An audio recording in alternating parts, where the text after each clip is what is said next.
ऐसा कहते हैं कि अगर व्यक्ति को हिप्नोटाइज किया जाए और पुरानी स्मृति को याद करवाने के लिए, तो अगर व्यक्ति से ये पूछा जाए कि 2001 में 5 जनवरी को तुम क्या कर रहे थे, तो कहते हैं कि व्यक्ति पूरी बातें बता सकता है कि मैं इस तारीख को इससे मिला था, इस कलर के जूते पहन रखे थे, ऐसी बात हुई थी।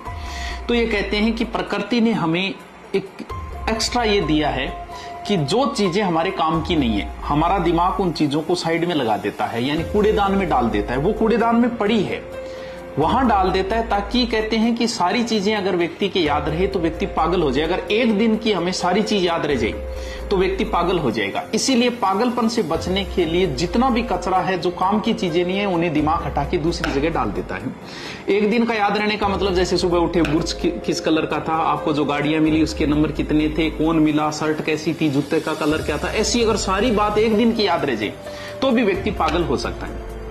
ध्यान द्वारा या हिप्नोटाइजेशन, ध्यान द्वारा इन चीजों को जागृत किया जा सकता है। ध्यान द्वारा पीछे की सारी चीजें, यहां तक कि बैक जाते जाते मां के गर्भ तक याद आ जाएगा, उसके बाद में पिछला जन्म याद आ जाएगा, यानी ऐसे बैक चलेगा।